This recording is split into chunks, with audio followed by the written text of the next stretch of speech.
Magandang araw mga ka-native. Balik po tayo dito sa ating programa sa The Philippine Native Chicken Digital TV. We're broadcasting live dito po sa May Technology Business Center sa loob mismo ng campus ng Central Philippine University. Ang CPU po is a private university, headed by our President, Reverend Dr. Ernest Howard Daguhoy. Kasama na po ang Chairman of Board Trustee, Attorney Peter Corbera. Ngayong araw, kasama natin, technical, si Ms. Dana Maria Estoy Gabasa. Ito po kaibigan, nakakibat po yun sa pag-native chicken in commercial scale. O si Philippine Native Chicken, mga ka-native. Ito po yung host, Doc James, for short. Magandang araw, ilang araw na lang po. New Year na sa ating mga ka-native yan. Advance Happy New Year, and hoping that ang 2023 nagbigay po sa atin ng malawak na kalaman tungkol sa pag-alaga ng manok. And at the same time, bumigay po sa atin ng pag-unawa kung ano dapat ating gawin para po matugunan ang pangailangan nating bansa sa native chicken. Ngayong araw, ating pag-usapan mga ka-native yung mga critical na bagay na kung saan po tinutukoy dito yung ating bagong ipalabas na produkto na kung saan po marami ang nagme-message sa atin, Doc, kailan ba talaga ang date ng pagpalabas ng produkto na yan? Yung ko bakit na binigyan natin ng panahon ngayong araw ang ating patalakayan tungkol po sa ating bagong produkto na kung saan po ipalabas natin ngayong katapusan ng January, o di kaya February na kung saan po makumpleto na natin ang pangailangan para po may palabas na po yung produkto na yan. Ito po ay isang katugunan sa mga katanungan ng ating mga native tungkol sa mga manok nila. Hindi lang po kaya ito ang application nito, hindi lang doon para sa ating mga native chicken, but it can even apply sa mga panabong, sa mga heritage ninyo, o basta manok na tutukoy natin dito is tungkol sa nangingitlog at pinapipisa po nyo ang itlog. Yung ko bakit na ginawa natin to, because karamihan kasi palagi araw-araw magtatanong, Dok, ano ba nangyari sa manok namin? Bakit na sobrang dami ng infertile? Ano kayang buting gawin namin para pataas yung hatchability, egg production? Yung ko bakit na atolito maka-native na tested proven na namin dito yan sa Central Philippine University, simulat noon na hindi pa gano'n ka-kompleto ang ating equipment dito, yan ang ginagamit na natin. Ito po ay about what they call the fertility boosting. Slide please. Ang ating fertility booster feed supplement, emulsified concentrate. Ibig sabihin po ng fertility sa ating mga native, ang pinaka ginagawa dito is kung paano pa tinapakyat ang fertility rate ng ating mga manok. Kasi ito kasi mga native is gawa po to sa apat na tanim, katas ng tanim. We have the bawang, the turmeric, the lemon, and then yung ating ginger, or what they call the luya. Ito po ang mga sangkap na to mga native is all natural. Sangkap mula sa pinoseso po namin dito sa ating equipment na kung saan po hindi po dumaan sa sobrang tinding init para po mapalabas ang lana dyan mismo sa ating mga sangkap na yan mga ka-native. Yan ang kasi ang pinagkaiba ng ating mga equipment dito sa Central Philippine University. It is because that kung makikita po niyo mga ka-native, marami kasi sa mga lana mula sa tanim, ginagawa dyan is through what we call the hydrodistillation. Ang hydrodistillation, ibig sabihin mga ka-native, yung bang sobrang init, na kung po it is due to the vapor, na kung saan na-separate po yung lana doon mismo sa tubig para po magawa na essential oil. Dito po sa CPO, ang nagawa po natin, hindi ganoon mga ka-native, na hindi sa dumaan sa sobrang tinding init. Ang maximum na init dito sa amin is about 50 degrees centigrade lang mga ka-native para mapalabas po yung lana. Ano bang ibig sabihin doon if that kind of heat na ang ginagawa? Kasi mga ka-native, marami po sa mga essential component or compound na doon po sa tanim, hindi po mawala because of what they call the extreme heat. Yan mga ka-native ang kagandahan dito sa paggawa natin sa Central Philippine University. It is because na yung ating yung ating mga ginagawa dito, no, lahat po is katas ng tanim. Alam niyo mga ka-native, no, ang nagiging dagok palagi sa atin, no, pag alaga ng manok, no, lalo na papapisa po tayo. Walang problema kasi sa kaso ng mga white leghorn o di kaya brown leghorn. It is because na sila po talagang pinili, no, hinetika, na kung saan talagang marami po mangitlog. Samantala, no, ang sa ating native chicken po hindi ganoon. Naturalisa po. Alam niyo mga native, no, may mga trade-off o setback kasi yung mga native katulad ng broiler. Kailangan natin mapabilis yung paglaki niya, kaya lang problema natin, no, ang resistensya sa sakit ng nasabing manok na bumaba din. Katulad din sa ating layers na kung saan, no, dahil na gusto natin dumaming itlog, ang nagiging problema natin, no, mabilis sila dapuan ng sakit. Sa ating native chicken mga ka-native, ang ginagawa po natin, natural. Ibig sabihin, no, konting padyak lang sa katawan niya, na kung saan, no, maratili natin yung functional values or the in characteristic of native chicken. Yung kung bakit na ang egg production hindi ganon kataas ikumpara natin sa broiler. No? Yung kung bakit na ang ginagawa natin, no, para at least, no, matulungan na kung saan po mataas-taas ng konti, but not in the sense na sobrang taas. No? Kasi po sobrang taas ang mga native, no, that is a form of what they call the intense genetic manipulation to the point that application of phytobiotics, no, or antibiotics will occur. No, sa ating pong ginagawa dito mga native, no, yung fertility booster feed supplement po, no, actually mga native, no, tandaan natin, yung bawang kasi mga native, that is a proven form of plants na kung saan po hindi lang yan para doon sa pagsugpo, no, sa mga mikrobyo, but even sa pagpatay sa internal parasite. But alam mo yung baka native na ang bawang na mataas po ang organosulfur compound yan. Ibig sabihin ng organosulfur compound, ibig sabihin po ito sa what they call the form of amino acid mga ka-native. So kung mataas amino acid niya mga ka-native, essential kasi sa agente na para po sa pag-develop ng either sperm cell or egg cell is this kind of compound. Yung ko bakit mga ka-native na kung maalala po ninyo na may mga tao kasi na talagang mahilig na ginagawa nila na bago na gumawa ng gusto nilang gawin, na kumakain sila ng sibuyas Bombay na para pamataas ng libido. Alam niyo mga ka-native, katulad din yan sa ating bawang na pampataas yan ng libido ang bawang mga ka-native. Yung kung bakit na ang isa sa nakita namin is that na kahit anong papatuka natin, pakain natin sa ating manok, if those necessary compound, hindi po natin maibigay sa kanila. Yung ang kalimitan nangyari kung bakit na marami sa mga itlog na bubugok. No, it is because na ang tinutuka o kinakain po ng manok natin is kulang sa ganong mga compound mga ka-native.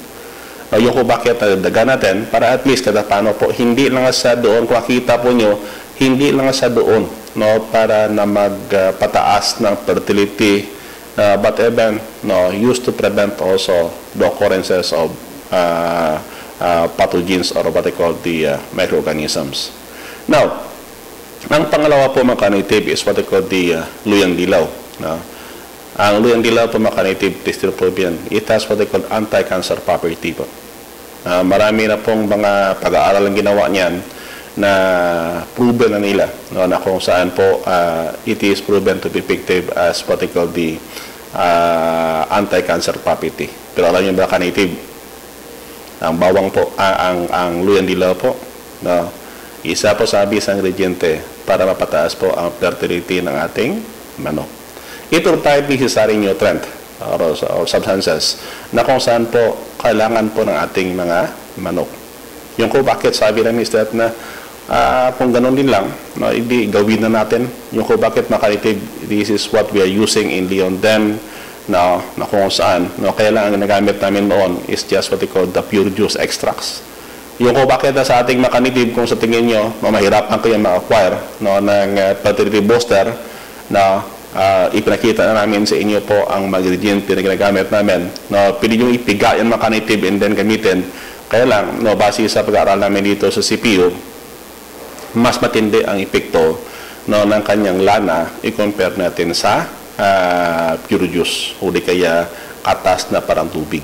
Yung ko bakit makanitive, kaya lang, no, dapat ang pa-extract natin, dapat it should not be more than to 50 degrees centigrade. Otherwise, no, some of the essential nutrient mawawala po.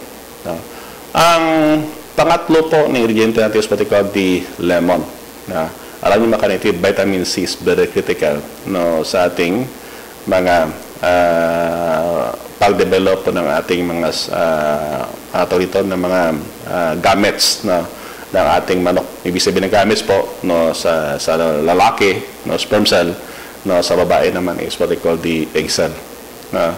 Ganyan po katindi ang epekto. And that is why that we're using this one, na para at least kada paano po i-combine mo sila, na meron ka ng pampataas ng no, meron ka ng organosulfur compound, na meron ka ng curcumin, na that help in that aid in the process na kung saan po mapakyat ang fertility. You have the vitamin C to supplement it, and then the last one is what they call the presence of what they call the gingerol. Alam niyo makanitive, no, ang luya po, tested proven yan, marami pong mikrobyo, no, ang kayang lipunin niya ng what they call the ginger, no. And then ang gingerol kasi makanitive, no, hindi lang sa as phytomedicine mechanism, but ang gingerol po, it also serve as what they call the basic compound, na kung saan po ang nutrient na kailangan po in the process of gametogenesis. Ang gametogenesis mechanism, na meaning, na that is the process whereby egg cell and sperm cell is being formed. Yung kung bakit na ginawa na natin to, and then beside that, na ang bawang at saka luya po, no, tended to increase what they call to enhance the libido of the roosters. No, hindi lang sa libido ng roosters, ibig sabihin po that is a testosterone promoting compound, no, yung dalawa na yan. Yung ko bakit makarinig mention naman na namin dito, no, sa paggawa natin ng fertility na booster feed supplement. Sa mga baka sa magtanong naman sa ating nakanitive, lalo na sa mga nag-aalaga po ng layers. Alam niyo kasi mga native na ang meron kasi mga papaka na they're using what they call the synthetic compound na para mapa-intense yung coloring ng egg yolk po ng manok po ninyo. Try po nyo gamitin sa mga layers po ninyo. Ang gamitin po nyo using what they call this fertility booster feed supplement. Alam niyo mga native na ang luyang dilaw, or what they call the turmeric, it has what they call the presence of what they call the chromatophore. No, dyan mismo sa cell yan native na ng turmeric, to the point that kung matuka po ng manok nyo, makain ng manok po nyo, it will naturally mix, no, doon mismo sa egg yolk. Ano ibig sabihin? Mas matindi po na ang kulay ng egg yolk ng inyong manok. Na magiging mas orange po ang kanyang kulay. Now, yung ko bakit na ginagawa natin to, ang kagandahan kasi native is that the curcumin na is integrating na in that coloring agent. Ano ibig sabihin po? Yung makakain ng itlog ng manok po ninyo, lalo na sa mga layers ninyo po, na it has what they call the healing property. Ang kagandahan native because na pag ginamit nyo po to, no, ang ating fertility booster, no, ang isa dito sa kita namin native is that hindi lang na siya that increases the fertility of the breeder stocks na inahin at saka tandang. No, ang isa pa doon is that na pati yung egg production po ng manok ninyo. Nakatulong po sa native, no, sa egg production ng inyong manok. No, yung ko bakit sabi namin that na ipalabasan natin to, no, para makatulong po sa ating native. Provided na sa ating native dyan, if you're raising breeder stocks, the hen, now, more than by the hundreds o maramihan na native, huwag po niyo mapasukan ng tao ang breeder area ninyo. Bakit? Pag na-stress ang manok ninyo, no, alam niyo native, hindi sa kanon na ma-feel mo agad, but it will take about 2 weeks na drop production will be dropped by 20%. Tested improvement namin yan in Leon Farm. No. Yung ko bakit na kung ganun din lang, hindi gabi ninyo, dalagaan nyo na, no, ng what they call the fertility booster feed supplement mga native. Para mapakyat natin ng konti, no, ang ating egg production dyan sa ating farm. Ibig sabihin, no, dito sa amin, no, it increases even up to 25% of egg production na pag ginamitan po natin ng fertility booster. Kagandahan na sa mga natives na hindi lang siya no, tumutulong no, para mapakyat yung fertility, maparaming itlog, but at the same time, native na it also provide necessary nutrient that tended to increase yung response ng ating manok. Ibig sabihin po ng immune response ng ating manok, ibig sabihin, no, ang mga manok po ninyo, binikampo sa sakit, hindi sa mabilis na puan ng sakit na native. Because, no, itong mga ilalagay namin dito ng mga sangkap na ito mga native para sa fertility booster po ninyo, it is a proven na type of phytomedicines or phytobiotics or the plant extracts tested dito po sa aming experimental station mga native. Hindi naman kadong-ganon sa katindi o may sipinan nyo ito na medyo may kamahalan, but mga native. Medyo may kamahal-mahal, medyo may kaunting kamahalan sa compared than the ating garlic emulsified concentrate and the lemongrass emulsified concentrate mga native. But, no, ang kanyang epekto pa mga native, no, doble. Hindi lang sa doon para na masugpo o di ma-prevent no, ang infection, but doon pa siya to improve no, the overall reproductive performance of your chicken. Yung kung bakit native. Ang application nito native, hindi lang sa ating native chicken. Ang application po nito, it can even apply na up to no, heritage chicken, na sa mga manok panabong, no, lalo ngayong breeding season, na baka natataka kayo dyan, na ang fertility po ng manok po nyo, masyadong mababa, try to use what they call this fertility booster feed supplement po mga native. Ibig sabihin ng feed supplement po mga native, no, hindi mo siya dapat ilagay doon sa tubigan na mas maganda sa native kung ilagay nyo dito mismo sa patoka po. Ang karamihan kasi sabi, Dok, di ilagay na namin sa tubigan para na alam yung mga native. Bakit na we keep on pushing na dapat yung mga phytomedicines natin ilagay sa ating patokaan o sa mga patoka po natin. Alam nyo mga native, dalawa lang kasi ang pinakabilis na magpakalat ng sakit yan. Una, patokaan ninyo.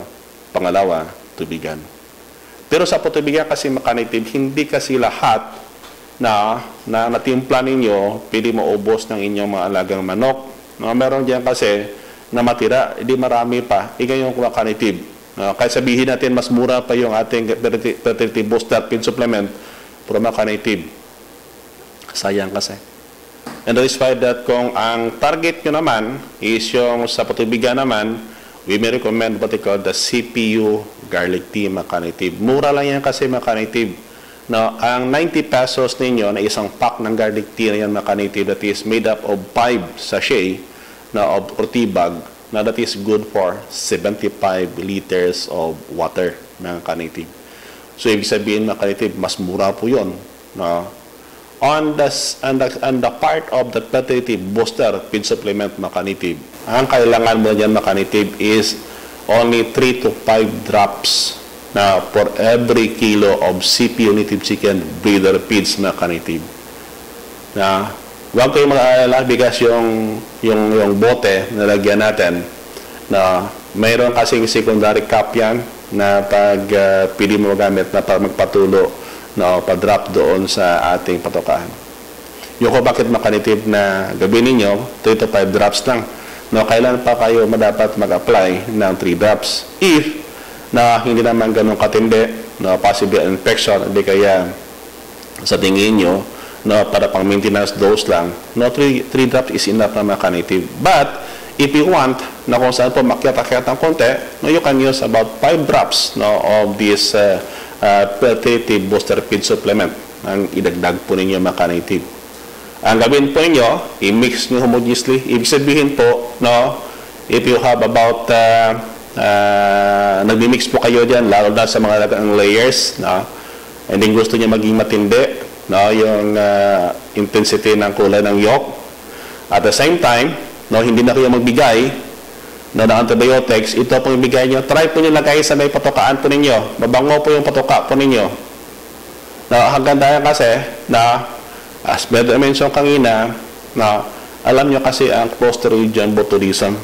Hindi lang Clostridium botulism, marami pang mikrobyo ang pwede magkalat dyan sa patukaan ninyo. And that is why that we are recommending, kung pwede pa lang yung patukaan mismo, yung patuka mismo, lagyan nyo na ng phytomedicines natin, mga ka-native. Huwag po kayo mag-aalala, mga ka-native. Bakit? It is a natural form of medicine para po sa ating mga lagang manok. Ang kagandahan niya, mga ka-native, is that na tumutulong na sa katawan ng hayop natin na pag nalunok ng sayop natin, na manok natin, o kaya nag-mix doon sa itlog, ibig sabihin po, dala-dala mo dyan hanggang sa ating katawan. Ibig sabihin, no, hindi lang ka bumili ng itlog ng layer na para pang ulam mo, hindi yung itlog ng layer na yan, no, because ang layer mismo is alagang CPO, na fertility booster feed supplement, ibig sabihin po, pantambal mo na. Sa akin masarap ang kumain ng purong bawang, ang kumain ng capsule na turmeric, o di kaya magtimpla ng lemon, o di kaya magtimpla ng ginger tea. Di ba mas masarap ang itlog, mga ka-native? Yung bakit mga ka-native ginawa natin ito is that na this is an direct means of giving the medicine to chicken, and then also, you know, the healing property of it na can be transferred even to the one na consuming the product, mga ka-native. Nakaganda kasi mga ka-native is that na itong mga ginagawa natin dito sa CPU, no, hindi lang sa haka-haka, hindi na namin nabasa, but we are doing research or experiment now for this, mga ka-native. Yung kung bakit, no? Yung kung bakit sabi kasi na sa ating mga ka-native, this product will be available now this coming last week of January or first week of February. Now, ang kanyang price po, na Chloride price is 385 pesos per na 50 ml. Pero yung 50 ml po niyo, na sobrang dami na po yan malagyan ninyo na napatoka. Siguro yung 50 ml na yan, na yung isang drop kasi is 10 microliter o 15 microliter yan. Ibig sabihin po, nako, sobrang dami po. Tinulada po ng patuka ang pwede po nyo lagyan yan, mga ka-native. No? Yung kung bakit na pwede ba, no, sa ating mga ka-native yan, no, you can have it be used. Mas mura po ang kinatnan niya. Instead of using what you call those antibiotics, na kung saan po, pag nalunok ng manok yan, na pumasok doon sa itlog, na it can even affect, no, sa ating katawan. Yung kung bakit na marami sa atin, pag nagkasakit, na yung medication bigay sa atin hindi sa first generation o second generation, but the medication or antibiotic given to us is about mga third generation, mga ka-native. Yung bakit sa ating mga ka-native dyan, no, tandaan po natin, ang application nito po, mga ka-native, na is for our breeder stocks and replacement stocks. Ibig sabihin po na breeder stocks natin, existing natin may nahihatandang, and then replacement, ibig sabihin po, yung palit sa kakeral natin, na i-replace natin doon sa ating mga breeder stocks once i-cull po natin. Diyan po nyo gamitin. Wala po nyo gamitin sa sisyo.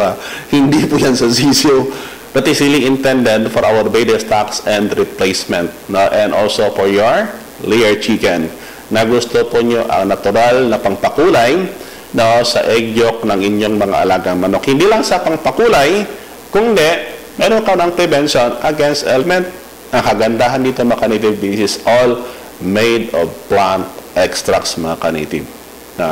Yung kung bakit na bago po nyo gamitin, na shake well na before use.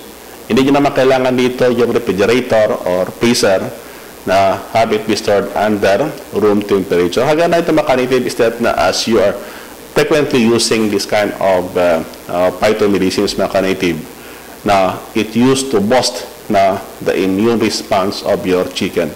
Hindi lang doon, no, sa manok ninyo, pati kayo na kumakain ng produkto ng manok po ninyo, na makatulong pa yung karne na yan, na mapataas din ang inyong immune response, mga ka-native. So sana sa ating mga ka-native dyan, no, na natatanong tungkol po sa ating bagong produkto, no, nagmi-message po sa atin kasi sa sobrang dami na kasi ginawa natin na ito na lang, no, pinapaliwanag na natin direkta sa inyo para at least, no, malinawagan po kayo. No, and beside, tanda po natin na hindi sa ganun kamahal na because you're only using on a per drop basis, not on a teaspoon basis, mga ka-native. Ganyan po ang kagandahan dito. At ang isa kagandahan sa mga pantambal dito sa CPU, mga ka-native, alam nyo kano? Habang tumatagal, tumitindi po ang epekto. Yan, mga ka-native, ang esensya po ng lana mula po sa ating mga tanim. Unlike, no, on the artificial synthetic one, that there is what they call the specific expiry date. No, dito po, no, habang tumatagal po, tumitindi. So, hoping, now, tandaan po natin na this is one way that Central Philippine University makatulong po sa inyo and bantayan pa natin. No, marami pa rin produkto. No, this is out of researches na that we have conducted this year na para po makatulong sa ating mga ka-native na who are finding na natural medikasyon para sa mga sakit ng inyong malagang manok. Tandaan natin, ang CPU na fertility booster feed supplement na is really intended for your breeder stocks and replacement stocks. And particularly to those who are raising layers na kung saan po gusto po nyo ang natural na pangpakulay sa egg yolk, no, you can use that one. And when you're using the fertility booster, no, hindi nyo kailangan malagay dyan ng antibiotics or any substances, no, to prevent infection. Sa patubigan naman ninyo, you can use what we call the garlic tea. So again, no, magandang araw po sa ating lahat and then advance Happy New Year. No, sana po ang bagong taon, no, will become prosperous for us and let's take a break na kung saan po, no, maninay-nilay po tayo kung paano pa natin na matulungan ang industriya sa pagkain ng native chicken, no, na kung saan, no, matugunan natin ang pangangailangan ng buong Pilipinas. Again, in behalf ng aming Presidente, Reverend Dr. no, Ernesto Wardeguhoy, kasama na po ang aming Chairman of the Board Trustee na Atty. Peter Corbera, kasama na po ang aming aking teknika, si Ms. Dana Marie Estoy Gabasa, at sa buong kasamahan ko dito sa Central Philippine University, kami bumati po ng advance Happy New Year na may the blessings be always with us na para po sa 2024. Ito po yung kaibigan na kakibat po nyo sa paglalagay ng native chicken commercial scale. Si Philippine Native Chicken. Tanda mo ating kaibigan. There is money in raising native chicken in commercial scale. Ito po yung kaibigan na Doc James, for short. Kita naman tayo ulit sa sunod na episode ng ating programa dito po sa The Philippine Native Chicken Digital TV. Magandang araw po and God bless and keep safe as always.